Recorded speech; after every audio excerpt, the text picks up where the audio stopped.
Good morning student. BSc BEd part third में अपने poly embryony कर रहे थे। पॉली एम्ब्रियोनी तो पॉली एम्ब्रियोनी के हमने प्रकार किए और जिनमें पॉली एम्ब्रियोनी के प्रकार करने के बाद में हमने इसका वर्गीकरण पढ़ा, जिसमें स्पॉन्टेनियस और इंड्यूस प्रकार की पॉली एम्ब्रियोनी के बारे में हमने पढ़ा।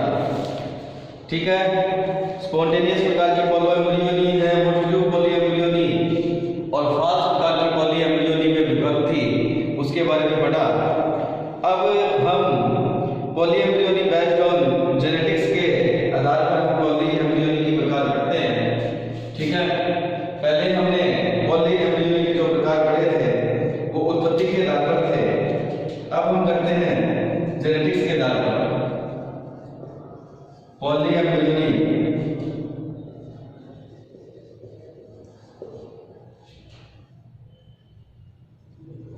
बेस्ड ऑन जेनेटिक्स,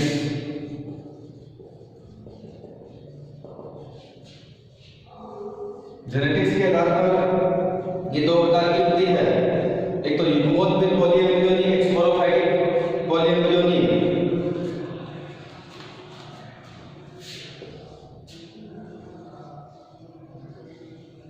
एक जो होती है वो gametophytic poly embryony,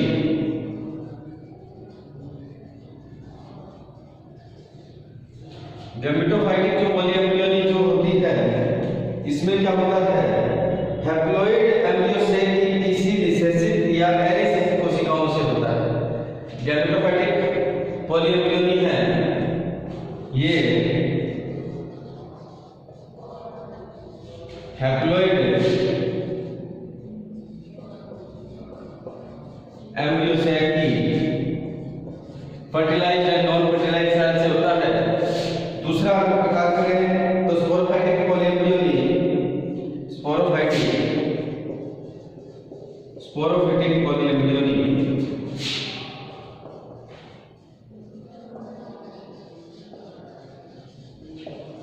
sporophytic poly embryony होती है ये जाइगोट प्रोएम्ब्रियो या विचार की सीधी गुणित कोशिकाओं से होती है।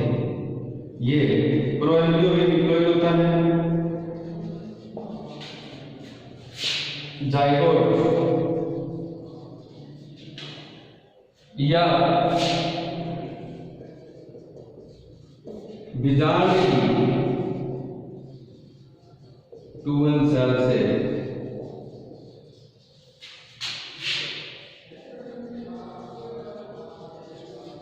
पॉली एम्ब्रियोनी होती है। ठीक है dear student, sporophytic poly embryony और गैमेटोफाइटिक पॉली एम्ब्रियोनी, ये पॉली एम्ब्रियोनी के क्या है, प्रकार हैं। अब हम बात करते हैं बहुगुणता के कारण। बहुगुणता के कारण क्या है उसका आपको पता होना चाहिए कि बहुगुणता किसके कारण होती है। ठीक है, तो नेक्स्ट अपना जो टॉपिक रहेगा वो causes of the poly embryony. तो हमने जो बहुगुणता का वर्गीकरण दो प्रकार से किया, आपको दो प्रकार से याद रखना है। एक तो उत्पत्ति के आधार पर याद रखना है, उत्पत्ति के आधार में जिसमें इंड्यूस्ड प्रकार का आ जाएगा और दूसरा स्पॉन्टेनियस प्रकार का आ जाएगा।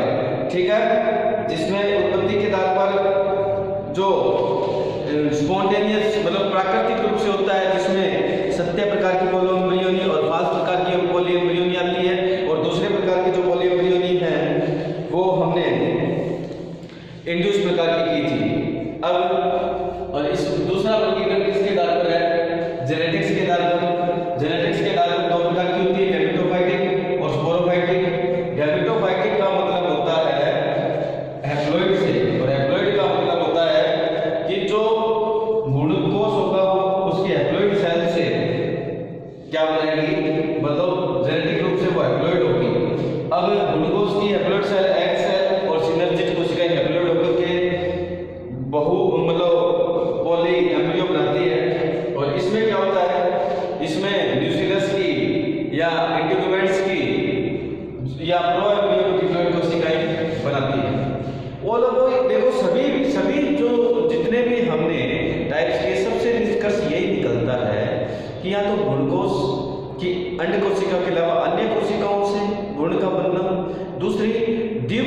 बीजांड की कोशिकाओं से भ्रूण का बनना या भ्रूणकोश के अंदर भ्रूणकोश का मिलना या बीजांड के अन्य भाग में भ्रूणकोश का मिलना। तो सभी में क्या निष्कर्ष निकल रहा है कि सभी में ये निष्कर्ष निकल रहा है कि बीजांड की भ्रूणकोश कोशिकाएं जो कि हैप्लॉइड या डिप्लॉइड रूप में और भ्रूणकोश के बाहर की डिप्लॉइड कोशिकाएं अनेक भ्रूणों का निर्माण करती हैं। सभी का निष्कर्ष यही है, ये आपको ध्यान रखना है, ठीक है। एक लाइन में अगर मैं बात करूं तो बीजांड की बात बीजांड की याद रखनी है। बीजांड की द्विगुणित कोशिकाएं, द्विगुणित कौन सी हो सकती है? बीजांड की द्विगुणित कोशिकाएं कौन सी हो सकती है? न्यूक्लियस, इंटरमेट,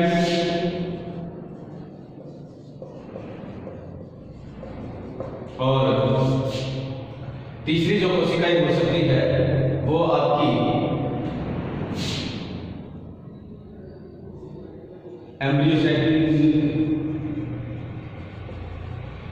ये भी कभी इसकी कोशिकाएं द्विगुणित हो सकती है, और या एम्ब्रियो कोशिकाएं जैसे एग या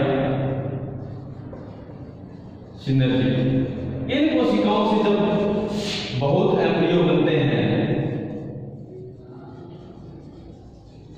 तो उसे ही हम क्या कहते हैं? पॉली एम्ब्रियो की कंडीशन कहते हैं, ठीक है। अब देखो पॉली एम्ब्रियो के कारण क्या होता है। सबसे पहले इसके सिद्धांत हैं। पॉली एम्ब्रियो किस कारण से होती है? तो सबसे पहली थ्योरी है नेक्रो हार्मोन थ्योरी है, जो हेबरलैंड ने दी थी ओइनोथेरा में।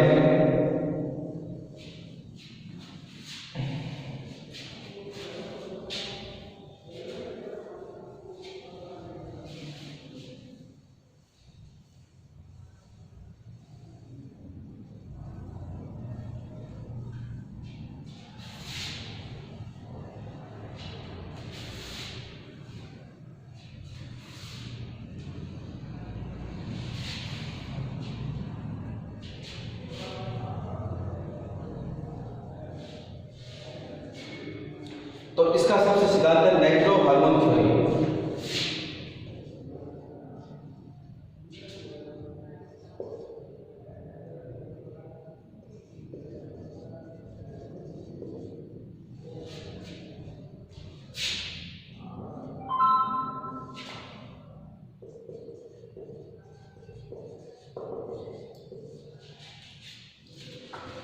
नेक्रो हार्मोन थ्योरी तो सिद्धांत में ये हेबरलैंड ने दिया था।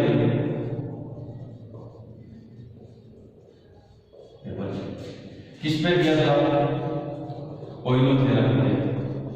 देखो नेक्रो हार्मोन का मतलब होता है कि एक ऐसा हार्मोन जो ऊतकों को विघटित करता है, ठीक है, और उसके विघटन से उसके पास स्थित कोशिकाओं में पॉली एम्ब्रियोनी बनाने की कंडीशन पाई जाती है। तो नेक्रो हार्मोन सिद्धांत में क्या होता है कि बीजांड का या न्यूक्लियस की कोशिकाओं में, सेल्स में विघटन से न्यूक्लियस की कोशिकाओं में विघटन से, जो न्यूक्लियस होता है ना बीजांड का, तो बीजांड की कोशिकाओं में विघटन से क्या होता है कि बीजांड की कोशिकाओं में जब विघटन होता है तो इसके विघटन से नेक्रो हार्मोन का स्राव होता है।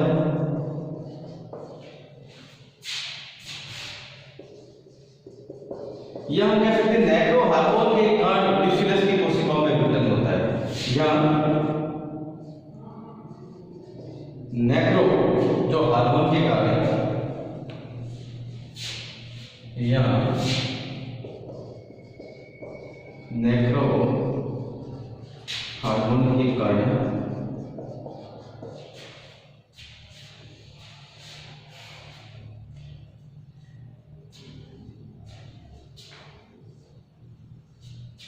नेक्रो हार्मोन के कारण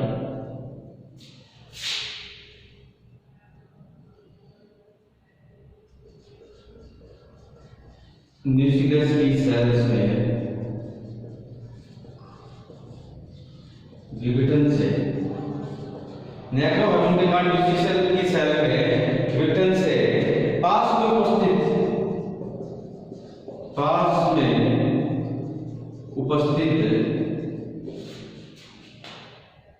ऊतक या सेल्स में अनेक भ्रूणों के निर्माण की क्षमता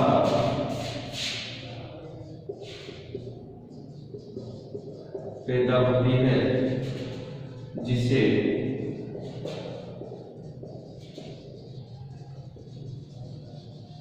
पोलिएम्ब्रियोनी कहते हैं।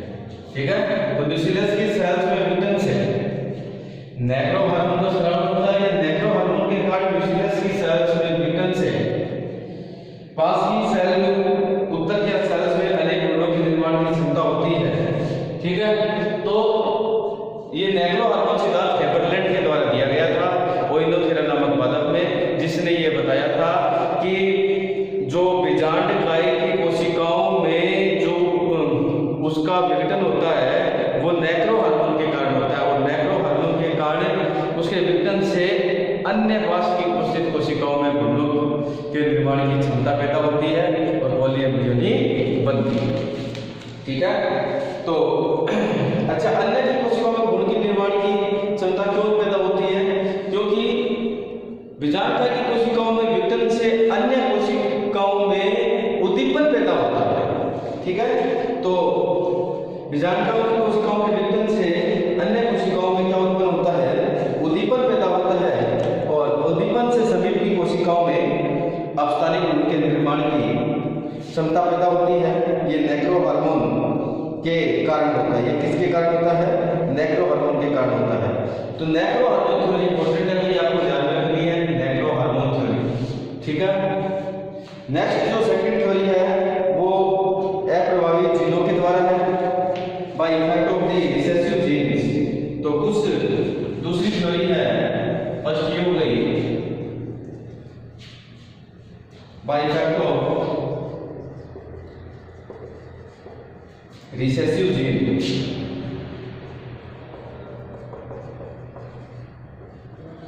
रिसेसिव का मतलब क्या होता है? रिसेसिव का मतलब होता है अप्रभावित जीन। जेनेटिक्स आपने पढ़ी है, एक जीन में 2 एलील होते हैं। ठीक है, और 2 जीनों में जो एलील्स होते हैं, एक प्रभावी होता है और एक क्या होता है? अप्रभावी होता है। तो इसमें बस इतना ही ध्यान है, आम में मैंगो में पाई जाती है अप्रभावी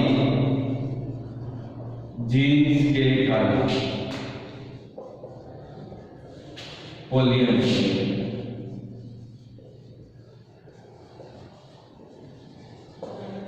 पाई जाती है। तीसरा है नींबू में भी कई प्रकार की पोलिएम्ब्रियोनी पाई जाती है। तीसरा जो प्रकार अगर देखें, तीसरे प्रकार में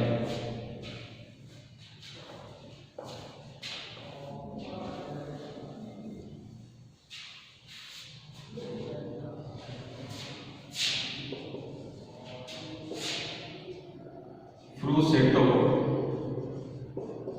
वैसाइयोनियो के अनुसार,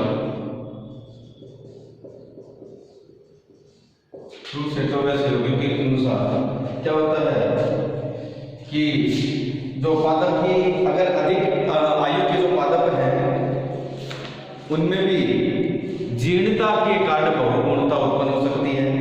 ठीक है, दूसरा है अगर पादप फलन की प्रक्रिया, फ्रूटिंग की प्रक्रिया ज्यादा कर रहा है तो बहुगुणता उत्पन्न हो सकती है।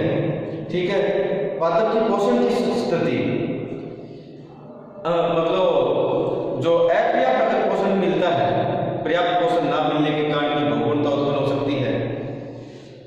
और कई बार क्या होता है कि जो ब्रांचेस होती है पादपों की, उनकी जो डायरेक्शन भी डिपेंड करती है, दिशा किस दिशा में है, तो उसमें कारण भी क्या होता है, बहुगुणता उत्पन्न हो सकती है। अगर उत्तर दिशा में, नॉर्थ दिशा में अगर ब्रांचेस है तो बहुगुणता ज्यादा उत्पन्न होती है। ठीक है, तो ये सारे बहुगुणता के देखो मुख्य एक ही कारण है जो आपको ध्यान में रखना है, नेक्रो हार्मोन सिद्धांत। नेक्रो हार्मोन का मतलब होता है ऐसा हार्मोन जो ऊतकों का विघटन करता हो और उनके विघटन से पास में उपस्थित कोशिकाओं के उद्दीपन से अनेक भ्रूणों का बढ़ना ये बहुगुणता कहलाता है। नेक्रो हार्मोन के कारण कोशिकाओं के विघटन से उन विकसित कोशिकाओं के पास में उपस्थित जो कोशिकाएं हैं वो उद्दीप्त होकर भ्रूणों का निर्माण कर लेती है, वही नेक्रो हार्मोन सिद्धांत। बस इतना ध्यान में रखिए। और अप्रभावी चिन्हों के कारण भी बहुगुणता उत्पन्न हो सकती है। और तीसरा यही है, फ्रूसेंटो और सहयोगियों ने ये बताया था कि अपर्याप्त पोषण के कारण, अधिक आयु के पादपों के कारण, जीर्णता के कारण, शाखाओं के उत्तर दिशा में होने के कारण भी बहुगुणता उत्पन्न हो सकती है। बुक्स में देख लेना, जो टॉपिक्स दिया हुआ है, ना समझने वाली कोई बात नहीं है। ठीक है, पॉलीएम्ब्रियोनों का महत्व क्या है? देखो 4th यूनिट का ये लास्ट पॉलीएम्ब्रियोनी आपका लास्ट टॉपिक है।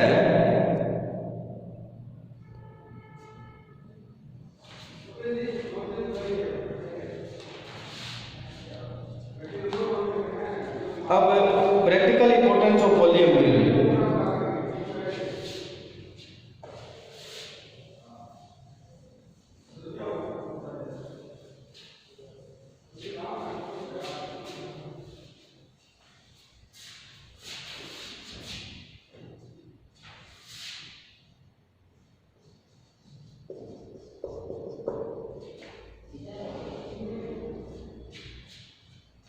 प्रैक्टिकल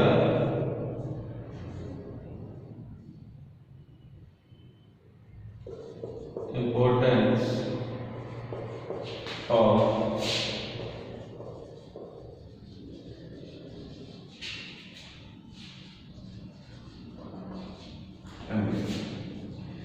देखो बहुगुणता का महत्व किसमें है? देखो बहुगुणता का जो महत्व है वो हॉर्टिकल्चर में है। किसमें है? हॉर्टिकल्चर,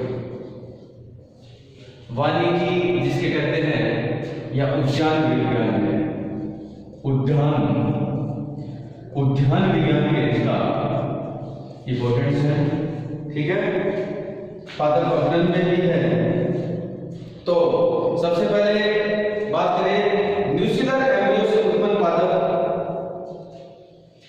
इसका महत्व क्या है? अगर फर्स्ट इसका इंपॉर्टेंस की बात करें तो अगर कोई पादप जाति है जिसमें जो फीमेल कैरेक्टर्स कुछ गुण वाले हैं नर कैरेक्टर की तुलना में, तो बहुगुणता वहां पे उपयोगी होगी। क्यों? क्योंकि बहुगुणता में जो भ्रूण से जो पादप उत्पन्न होता है उनमें मेल की तुलना में मतलब वो फीमेल पार्ट से होता है, बीजांड के पार्ट से होता है। ठीक है, तो इस मतलब नॉर्मल निषेचन के अलावा अन्य तो बीजांड के पार्ट से ही होगा। तो सेकंड इसमें बहुगुणता का मतलब ये है कि जो पॉलीएम्ब्रियोनिक कंडीशन होती है, पॉलीएम्ब्रियोनिक कंडीशन में उच्च गुणों वाले उच्च मादा गुण उत्पन्न हो सकते हैं। मादा गुणों का प्रभाव हो जाता है। ठीक है, पॉलीएम्ब्रियोनिक कंडीशन में कुछ मादा गुणों का प्रभाव रहता है। तो क्यों मादा गुणों का प्रभाव रहता है? मादा गुणों के लक्षण क्यों उत्पन्न होते हैं? क्योंकि जो एम्ब्रियो प्राप्त होगा वो न्यूक्लियर से उत्पन्न होता है, या न्यूक्लियर एम्ब्रियो की ट्यूब कोशिकाएं डायरेक्ट क्या कर लेती है? भ्रूण का निर्माण कर लेती है। तो मादा लक्षण उत्पन्न हुए ना। सेकंड है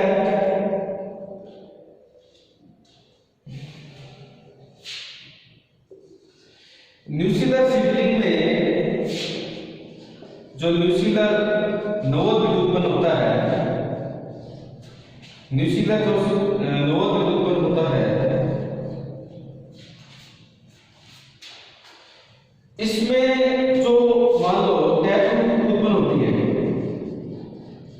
वो इसी पादप जाति के जो कलम से उत्पन्न टैबलेट की तुलना में ज्यादा विकसित होती है। मान लो कि एक पादप में तो न्यूसीलर के द्वारा पॉली एम्ब्रियो से एक पादप बना, ठीक है। मतलब न्यूसीलर सीडलिंग का मतलब ये हो गया कि सीडलिंग का मतलब हो गया नवोद्भिद पादप, भ्रूण से पादप बनना, जिसको हमें भूमि में उगाएंगे।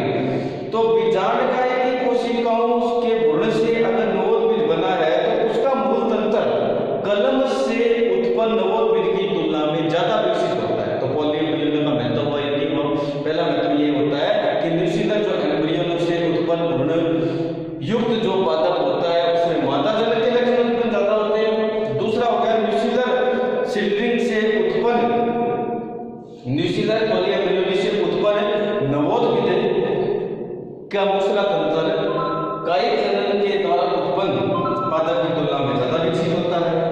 और थर्ड है, इसमें जो ओज गुण होते हैं, ओज गुण का मतलब क्या होता है?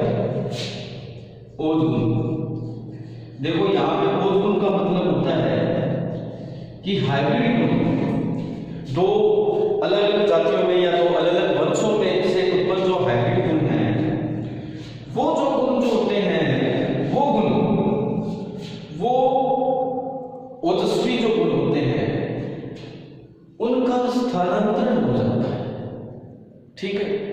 अपनी संपत्ति में क्या हो जाता है? स्थानांतरण, वो रिमेन रहते हैं, वैसे के वैसे बने रहते हैं, ठीक है। और नेक्स्ट जो न्यूसीलर एम्ब्रियो होता है, मतलब बीजांड से उत्पन्न जो एम्ब्रियो होता है, तो न्यूसीलर जो एम्ब्रियो होगा, न्यूसीलर जो एम्ब्रियो होगा उसमें क्या होता है? वो भ्रूण रोग रहित होता है।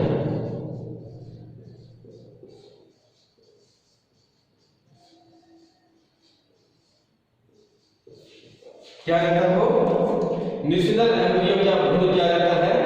रोग रहित रहता है। उसमें कोई मतलब वांछित गुणों रोगों के आने के चांस बहुत कम रहते हैं,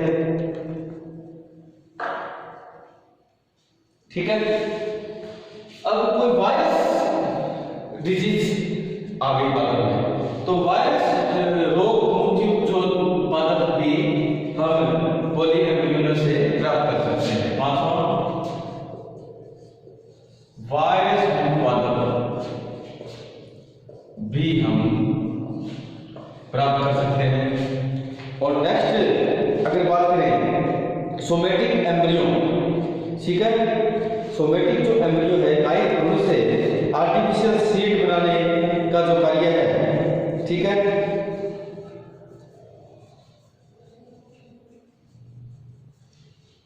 तो वो भी पॉली एम्ब्रियो के साथ में, ठीक है। सोमेटिक जो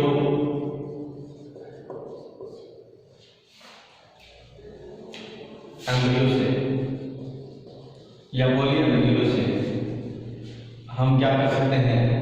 पॉली एम्ब्रियो से हम आर्टिफिशियल सीड बनाते हैं। क्या बनाते हैं? आर्टिफिशियल सीड बनाते हैं। अच्छा, ये किस प्रकार से बनता है आपको पता है?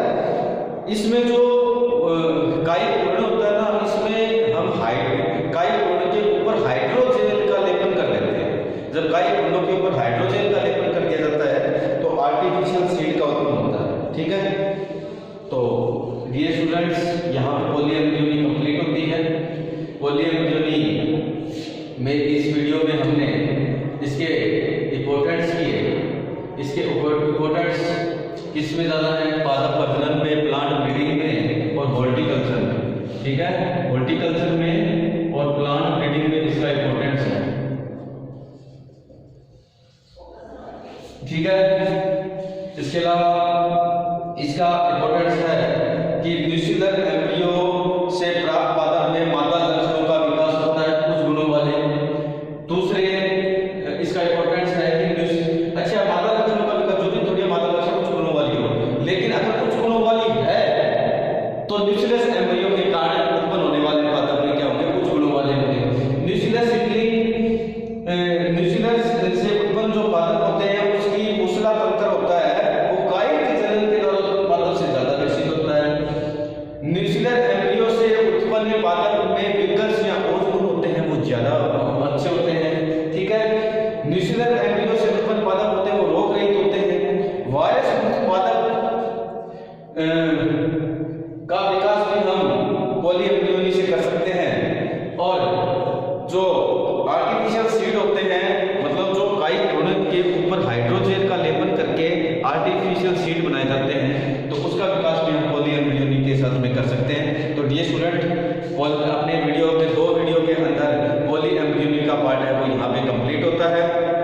अपेक्षा करता हूँ कि आपको अच्छे से समझ में आया होगा। अगर कुछ भी यहाँ पे आपको ना समझ में आए तो आप कमेंट बॉक्स में कमेंट करके कोई भी प्रॉब्लम है वो बता दीजिएगा। नेक्स्ट हम क्लास में 5th यूनिट की फर्स्ट टॉपिक